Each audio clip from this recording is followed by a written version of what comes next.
আসসালামু আলাইকুম রহমতুল্লাহ। আশা করি অনেক অনেক ভালো আছো। আর এই মুহূর্তে অসংখ্য ধন্যবাদ দিতে চাই আমার সাথে আরও একবার যুক্ত হওয়ার জন্য। এবং আমি আছি এই মুহূর্তে লেকচার 28-এ ত্রিভুজের ক্ষেত্রফল নির্ণয় করব এখন।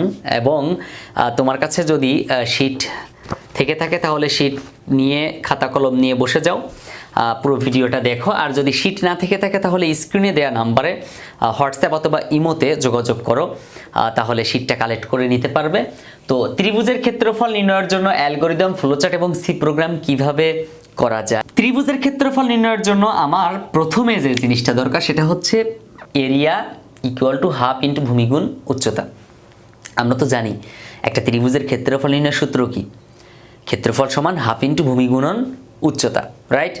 তাহলে এই যে area equal to half into B into H, এই যে সূত্রটা, এই সূত্রটাই হচ্ছে এই অঙ্কের মূল হাতিয়ার।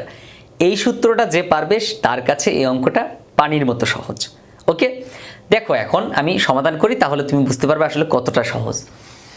আমরা আসলে মূলত এখানে বি এবং এইচ, বি মান হচ্ছে বেজ আর এইচ মান হচ্ছে হাইট। বি এবং এইচ ভূমি এবং উচ্চতা।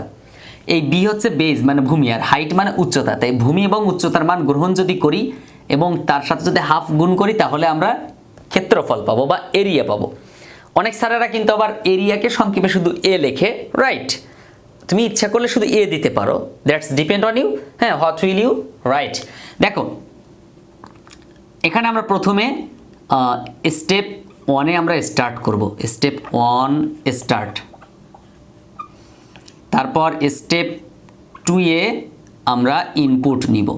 তো ইনপুট আমি কি নিতে বললাম? বি এবং এইচ দুটো ইনপুট নিব। বি এবং এইচ এর মানকে আমরা ইনপুট হিসেবে গ্রহণ করব।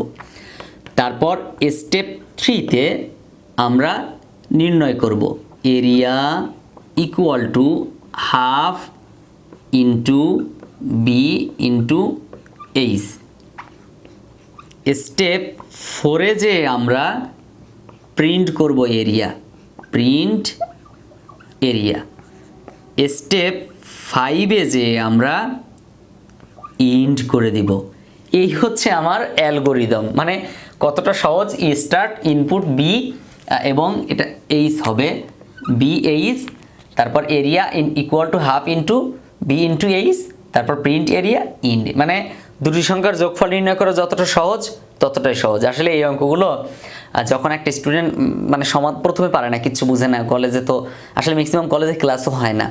তো আমি তোমাদের কাছে অনুরোধ করব, প্লিজ হাত জোর করে অনুরোধ করি যে যারা কলেজে যাইতে পারে না, ক্লাস করতে পারে না বা কলেজে ক্লাস হয় না, তাদেরকে মানে গ্রুপে, বিশেষ করে তোমাদের যে মেসেঞ্জার গ্রুপ থাকে কলেজে, এই গ্রুপগুলোতে ভিডিও যদি তুমি ডাউনলোড করে শেয়ার করে দাও, তারাও একটু দেখলো, মানে তাদের অনেক উপকার হবে। অনেকে আছে কর্মজীবনে কাজে ব্যস্ত থাকে, তো তাদের জন্য কিন্তু সো মাচ টাফ হয়ে যায় এই বিষয়গুলো। তো ভিডিওটা যদি তুমি ডাউনলোড করে যদি তাদেরকে দিয়ে দাও, সেন্ড করে দাও বা গ্রুপের মধ্যে দাও, তাহলে আমার মনে হয় যে সবার জন্য অনেক উপকার হবে। রিকোয়েস্ট করবো সবার কাছে যে সবাই সবাইকে সাহায্য করি। দেখো স্টার্ট করব। প্রথমে আমরা স্টার্ট, আমি একটু এই পাশে লিখি তাহলে আমার ও পাশে সি প্রোগ্রাম লিখতে সুবিধা হবে। স্টার্ট। এখন আমি ফ্লো চার্ট করতে যাচ্ছি। হ্যাঁ, স্টার্ট, ইনপুট বি এইচ, তারপর নির্ণয় করব। নির্ণয়ের চিত্র কেমন হয় তুমি তো জানোই, area equal to half into B into H. তারপর প্রিন্ট করব, প্রিন্ট এরিয়া। তারপর ইন্ট, রাইট? এবার চলো আমরা সি প্রোগ্রাম করি। সি প্রোগ্রামে আমরা প্রথমে হেডার ফাইল লিখব, ইনক্লুড stdio.h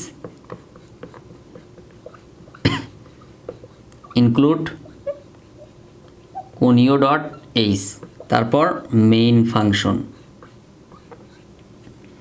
তারপর আমরা এখন মূল কথা, সবচেয়ে ইম্পর্টেন্ট পয়েন্ট হচ্ছে আমরা এত সময় প্রত্যেকটা ভিডিওতে কিন্তু আমরা ফ্লোট ব্যবহার করি নাই, ইন্টিজার ব্যবহার করছিলাম, রাইট?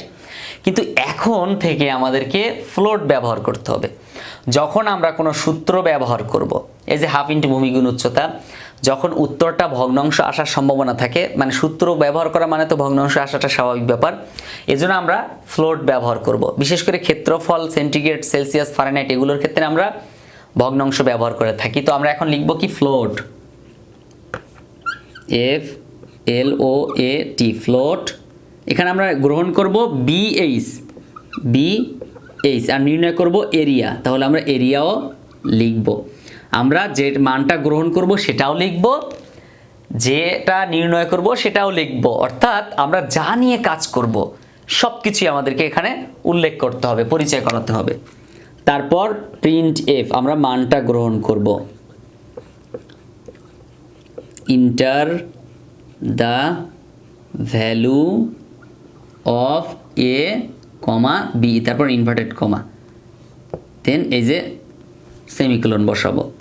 এবার মানটা আমরা স্ক্যান করব, স্ক্যান করে দেখব যে আমাদের মানটা ঠিক আছে কিনা। এখানে ইনপুট নিছি এ এবং বি, এজন্য দুইবার আমরা লিখব এখানে পার্সেন্ট এফ লিখব, কারণ ফ্লোটের সংক্ষিপ্ত রূপ কি পার্সেন্ট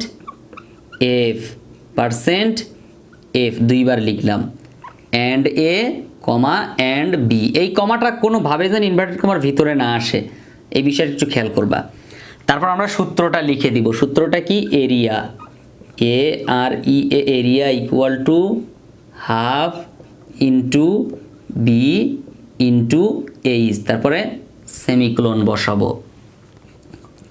তারপর আমরা প্রিন্ট করব, প্রিন্ট এফ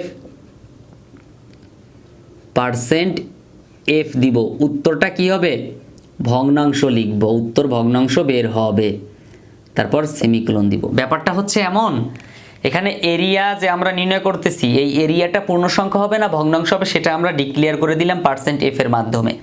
এবং বিষয়টা একটু খেয়াল করো যে আমরা কি, এই যে এখানে অনেকে এরিয়ার এ বড় হাতের দিবে, যদি এখানে বড় হাতের দাও এটা এরিয়ার, এখানেও কিন্তু বড় হাতে দিতে হবে, এখানেও বড় হাতে দিতে হবে, মানে ক্যাপিটাল লেটার ইউজ করতে হবে। ম্যাক্সিমামই তোমরা ভুলটা করবা, এই জন্য বলি এই সি প্রোগ্রামটা কখনোই ছোট হাতের বড় হাতের মেলানোর দরকার নাই, শুধু সব গড়ে ছোট হাতের হবে, স্মল লেটার হবে। তারপর গেট সিএইচ, মানে আমাদের কাজটা শেষ,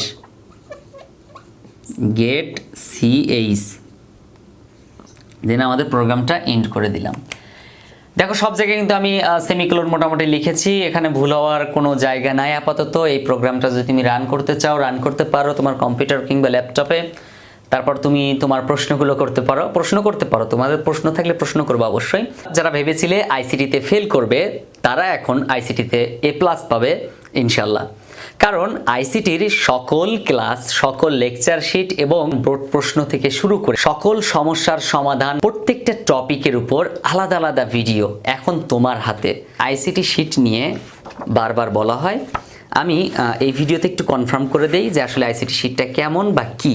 আজকে তোমার ক্লাসে স্যার বলে দিল যে চট্টগ্রাম বোর্ড 2017 সালের অঙ্কটা করে আসবা, আগামীকালকের পরীক্ষায় থাকবে।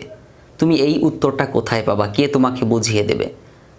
হয়তোবা তোমার প্রাইভেট পড়ার সক্ষমতা নাই বা তোমার আশেপাশে টিচার নাই, রাত্রে শুনতে পাইছো যে এই প্রশ্নটা আসবে, তাহলে এখন খুঁজেও পাইতে গেলেও কিন্তু 1-1.5 ঘন্টা একটা ব্যাপার। মনে করো পরীক্ষার 1 ঘন্টা আগে তুমি জানতে পারছো কি হবে। তো এজন্য দেখো, যদি তুমি চিন্তা করো যে লেকচার শিটের 2 নাম্বার পেজে একটু যাও, 4 নাম্বার লেকচার শিট এবং সি প্রোগ্রামিংয়ের উপরে লেকচার শিটে 4 নাম্বার, এরকম প্রত্যেকটা অধ্যায়ের উপর একটা একটা লেকচার শিট আছে। তো এই লেকচার শিটের মধ্যে দেখো সুন্দর মতো স্ক্যানার সিস্টেম দেওয়া আছে প্রত্যেকটা লেকচারের উপর, যেমন লেকচার 5, 6, 7, 8, 9। প্রথমে আমি কিন্তু যোগফল নির্ণয়, গুণফল নির্ণয়, মানে প্রত্যেকটা একটা পার্ট আলাদা করে দিয়েছি, একই রকম নিয়মেরগুলো, যেমন যোগ বিয়োগ গুণ ভাগ, এগুলো একসাথে আলোচনা করছি। প্রথমে আলোচনা করছি এই যে লেকচার 2, লেকচার 3, লেকচার 4, এভাবে আলোচনা করছি। তো দেখো এই যে লেকচার 2 এর ক্ষেত্রে দেখো, লেকচার 2টি সংখ্যার যোগফল নির্ণয়ের জন্য অ্যালগরিদম ফ্লোচার্ট নির্ণয়। তো এখানে পাশে কিন্তু কিউআর কোড দেওয়া আছে, তুমি যদি স্ক্যান করো তাহলে এই ভিডিওটা চলে আসবে, মানে এই অঙ্কটা বুঝাই দিছি, ভিডিওতে বুঝাই দিয়েছি ইউটিউবে। তো তুমি খুঁজে পাবা কোথায়, এখানে স্ক্যান করলে ভিডিওটা চলে আসবে। স্মার্টফোনটা হাতে নিলাম, কিউআর কোড একটা সফটওয়্যার দেওয়া আছে, সফটওয়্যারটা হচ্ছে এই যে, এই সফটওয়্যারটা তুমি দেখতে পাচ্ছ, সফটওয়্যারটা একটু দেখে নাও। এই সফটওয়্যারটা তোমার কাছে অবশ্যই আছে। তো এখন তুমি কি করবে, এই কিউআর কোড এখানে ধরবে, এই যে আমি ধরলাম অটোমেটিক, এই যে গো টু ওয়েবসাইটে চলে গেছে। দেন ইউটিউবে, এই যে ইউটিউবে চলে গেল। তারপর কিন্তু ভিডিওটা এই যে চালু হয়ে গেছে। আসসালামু আলাইকুম লেকচার 10 কুমিল্লা বোর্ড 2019 লেকচার 10-এর উপর ক্লিক করো। তাহলে তুমি এখানে এই যে কিউআর কোড পাশে দেওয়া আছে ছোট, এই কিউআর কোডের উপর তুমি ক্লিক করো। মানে কিউআর কোডের উপর তোমার স্ক্যানারটা ধরো মোবাইলের, দেখবা যে অটোমেটিক ভিডিওটা চলে আসবে ইউটিউব থেকে, তোমার খোঁজার প্রয়োজনই নেই, লেকচার 10 নামেই চলে আসবে। তাহলে তোমার কিন্তু খোঁজাখোঁজির একদম প্রয়োজন নেই। তো এই লেকচার শিটের মধ্যে এছাড়াও কিন্তু সব সমস্যাগুলো সমাধান করা আছে, যেমন সি প্রোগ্রামিংগুলো নির্ভুলভাবে দেওয়া আছে, ফ্লোচার্ট নির্ভুলভাবে দেওয়া আছে, অ্যালগোরিদম নির্ভুলভাবে দেওয়া আছে এবং কালারিং করা সুন্দর মতো সাজানো গোছানো। এভাবে আইসিটি পুরো বইয়ের উপরে কিন্তু লেকচার শিট তৈরি আছে। সো তুমি যদি চাও পুরো বইয়ের লেকচার শিট নিতে পারো। তো এজন্য এখনই কি করতে হবে, স্ক্রিনে দেওয়া নাম্বারে যোগাযোগ করো এবং লেকচার শিটগুলো কালেক্ট করে নাও। তাহলে আমি আশা করি তোমার মানে আইসিটি নিয়ে কোনো চিন্তা করা লাগবে না, প্রাইভেট পড়তে হবে না কখনো। সিম্পল বিষয়, জাস্ট ভয়ের কোনো কারণ নাই। এখনই তুমি স্ক্রিনে দেওয়া নাম্বারটি তোমার মোবাইল ফোনে তুলো, তারপর তুমি হোয়াটসঅ্যাপ অথবা ইমোতে আমাকে নক